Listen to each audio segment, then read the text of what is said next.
Now, Bill Snyder weighed in with this on Twitter over the weekend. He said, quote, "The Big 12 came through this before and will again. Keep the faith. Bob Bowlesby and school presidents are good leaders. Negative talk won't help." Bill Snyder has, I think, much more of a responsibility to make a statement like that, something that is going to be more middle of the road, supportive in general. I mean, I'll be honest, the first part of that, if we're going to really come at it, like, yes, the Big 12 has come through this before, but not without Texas and Oklahoma. Not without the real moneymakers of the conference. Bob Bowlesby and school presidents are good leaders. I think Bob Bowlesby is certainly a very well-respected man and has done some good things. I actually heard Paul Feinbaum today on the air thank Bob Bowlesby and say that everybody owes him a debt of gratitude for keeping college football together last year by not deciding to fold up when the Big Ten decided to fold up. So there is respect for him. But it is also hard for me to get behind slapping Bowlesby with a total good leader label when he was caught so flat-footed by what happened with Texas and Oklahoma, where 6 days before the story broke, he's talking about conference realignment not keeping him up at night. It's not that Bowlesby didn't stop Texas and Oklahoma from leaving. It's that everybody was completely unprepared and had no idea, and now it's sent everybody into a scramble and a panic. My realistic expectation was never for Bowlesby to actually keep those schools from leaving. If they wanted to leave, this was always going to happen. The roads were headed here, no matter if it was Dan Beebe, Bob Bowlesby, Oliver Luck, like whoever. But you would have hoped that there would have been more of an idea that something like this was coming and to be more prepared. The last part of Bill Snyder's statement, though, is what I want to focus in on. Negative talk won't help. Because that I can get behind. That I can very much get behind. And I say that realizing that everybody's reaction right now is the same reaction I'm having, and it's the same reaction that any human being would have. And that is generally panic. It is generally panic because there are wide-reaching, widespread ramifications of getting left out of the dance, so to speak, in the college athletics world that we can't even see right now. For so many people that right now probably aren't paying as much attention to this as they should be, just because it can affect their livelihood on down the road. And just a thing, an entity that we all know and love, which is Kansas State University and Kansas State athletics. Negative talk won't help. If it is your instinct to just say, well, we're screwed, we don't have a major market attached to us, we're not a national brand, we're not going to be able to figure this out. We are left out right now, and you start making Mountain West Conference jokes. That is where I'll agree with Bill Snyder and say, like, that ain't going to help.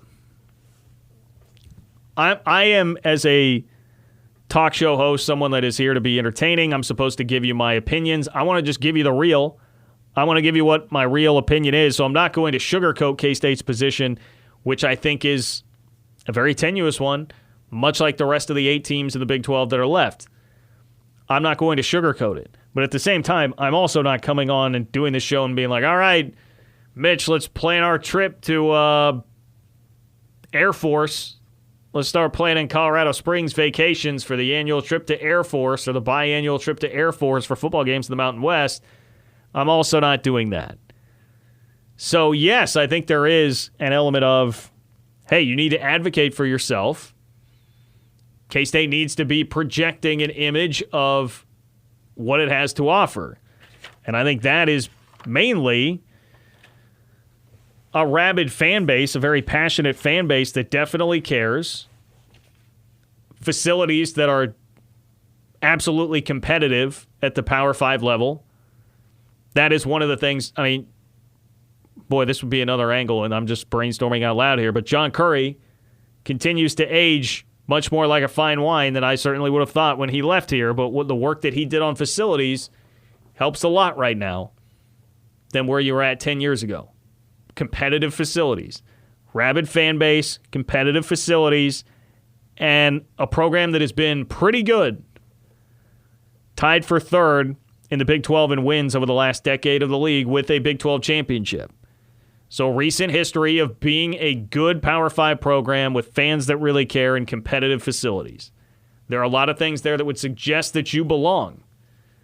And I think most people around the country, like most reasonable-minded college football fans would tell you, K-State certainly belongs at the table.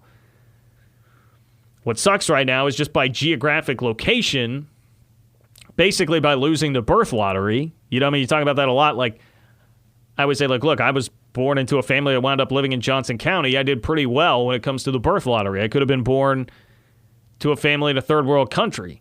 Well, here, you know, if you're South Carolina, the birth lottery puts you, like, in a conglomerate of the most powerful powers that be in college football. You're not any better than K-State, certainly as a football program or university, but you happen to be situated in the South, and so you're pulled into this SEC thing, right? Vandy could fit in that category too. But you do need to pump up the positives if you can if you're K-State. There's also this, and I had a lot of people send me this over the weekend. The Wall Street Journal ranked the most valuable college football programs in the country based on revenues, expenses, cash flow, and adjustments, risk assessments, and growth projections. K-State was 29th in college football and third in the Big 12. Third in the Big 12, right above Oklahoma State, obviously behind Texas and Oklahoma. So there are some positives here, and I'm all for holding up the positives. But the real issue is, and I had so many people tweeting me, why have we not heard anything from K-State? Why have we not heard an official statement on what is happening? Oklahoma State's university president just put out a statement today, which, again, to me, really said nothing other than I can't believe Oklahoma would go behind the back of us in state and side with the University of Texas. But as far as like what Oklahoma State's doing, I mean, there's nothing concrete there. So I don't understand the real value in a statement. And I just don't know that there's a whole heck of a lot that can be done. Now, get on the phone, try and make your case, do the Jamie Pollard thing, politic as much as you can. I'm sure that there is plenty of that being done behind the scenes. I think there are a lot of fires that are having to be put out in-house among just donors and people who are concerned about the university too. Gene Taylor is a busy man right now. I can assure you of that. Okay? I can assure you of that. Even if they're not putting out a statement and just referring everything to the Big 12. But as much as everybody is freaking out and panicking right now, you want to see action, like, oh my God, what are we going to do? I get it, man. I was moving over the last 3 days, and it was a royal pain in the rear end, and I would just come and look in the apartment and see everything that's still there and left to do and be like, God, I need to just do everything. And I would have to just stop myself and be like, man, all you can do is what you can do, like one thing at a time.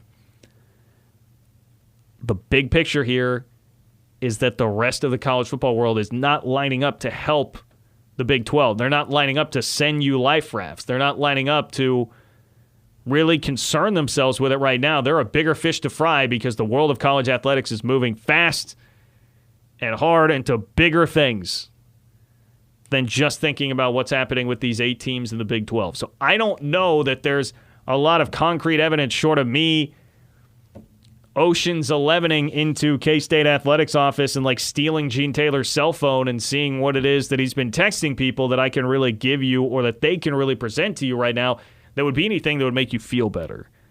So be positive, pump yourself up, I'm here for it. No more Mountain West jokes, I'm here for it. Hope that behind closed doors, Richard Myers and Gene Taylor are doing everything that they can to try and find a landing spot, keep your ears peeled, keep everything open. But concrete steps, there's not a lot that can happen right now, and we're just headed for a long period of uncertainty, and that's the unfortunate reality. Life is a lot easier when you don't stress over things that you can't control. I learned that a long time ago. Between us and about who's been stressing over this more, you probably have developed more gray hairs than I have. Because, we're both in our 30s, and our hair will now start to transition into showing how old we are sooner or later. I definitely have more grays than you do, but I've also learned that with this whole process, with how this is going to realign, however things are done, The news will get to you at some point. I can't afford to stress over searching Twitter all day long, searching the internet, trying to find any answer I can, because this day and age, the news is going to find you. And I've learned that just makes life a lot easier. I've stressed about this a lot less than you have. I understand why you would. Now, I don't want to make it sound like I don't care, because I really do. I really do. But in the long run, there will still be football in Manhattan, Kansas during the fall, either in Manhattan or on the road every Saturday. It's going to happen. There will still be people that show up to these games. I hope there's still fans pumped up, depending on where K-State lands, I'm sure. I do worry about that a little bit. Well, yeah, but fan interest will dwindle. I mean, we've talked about that. That's we could do 8 shows on that, long-reaching effects here, and that's why people do concern themselves with it. And I wouldn't blame you if you do. It's great if you can have the Zen-like Mitch Fortner attitude about it, but I think most people don't, because we all love and care about this entity so much. And what you just said there is, I mean, you're admitting where that could be going. And yeah, that's just the tip of the iceberg, man. Less fan interest because people aren't going to show up. If it is Air Force, even if it's Cincinnati, I mean, that's not going to drive people to the stadium the way Oklahoma or Texas would. That's just the bottom line reality of the situation. Is it the programs they could face, or is it the conference it's under that it's taking place in? The Big 12 stays together and they bring in 4 teams, but it's under the Big 12 name. I mean, to me, that makes the biggest difference. If you have to demolish the Big 12 name, adopt something else because you have to move to a different conference and it's a lesser conference, it's Mitch, looked at a smaller game like that. We're back to money, though. We're back to money, and we're back to your place in the college football world, and we're back to, and there are so many tentacles of this. How do you recruit? Recruits aren't going to care if you still have the Big 12 name. If the SEC just got bigger, I mean, if the Big Ten's going out and adding USC and they just became a bigger power, I mean, things are just moving beyond you, where it's just going to be so much harder to compete, which eventually bleeds out the fan interest and all these things. And this is why people worry. And this is why we're all in this same boat right now, and there is so much interest and there is so much like, hey, can we get something from K-State? What's happening? What's happening? What's happening? So I'm going to give you a message that's a combination of what Mitch and I both just said. I would say try as much as you can to calm down a little bit for right now, because I just don't think there's going to be any movement that's going to be concrete that affects K-State and the stability of K-State for a while. And you have to just have faith in the leadership right now that they're going to do whatever it is that they can. There are not going to be good answers. If your idea of how to treat this is expecting some concrete answer every single day on what's going to happen with K-State, then yes, you're going to drive yourself crazy and you need to take more of a Mitch Fortner Zen-like approach. But I also wouldn't tell you put your head in the sand and pretend that this doesn't have massive, massive ramifications for the future of this town, the future of the university, and the future of K-State athletics, because it absolutely 100% does. And I wish I could use our platform to preach to the entire world and say why K-State is money. I'll just throw that word out there, money, a lot, because maybe it would drive up the stock of K-State athletics a little bit more. But another thing is, and why you bring up the zen, why I'm so zen and so calm about this could take a long time to figure out. It could take a short amount of time. It could be a couple weeks. I doubt it. Highly doubt it. It's going to take a long time. I mean, I'm talking like Oklahoma, Texas. Like that whole announcement, SEC, could take a couple of weeks. K-State's future, it could take 6 months, a year, 2 years. Because OU and Texas have decided, as of right now, just with what we know, is they're going to let their grant of media rights expire in after 4 seasons. So 4 more seasons would be played with those 2 jabrones. Yeah. And we're just going to have to sit here and wait. It's going to be a while. So you're going to need to get used to this feeling and just coping with it the best that you can. Yes, that's the ultimate bottom line here. And no statement from Gene Taylor saying, hey, we're going to fight like hell to do whatever it is that we can for Kansas State University is going to change what's actually happening right now. So try to stay positive. Don't make the Mountain West jokes. Fight back to those who do, all right? Fight back to those who are making the Mountain West jokes.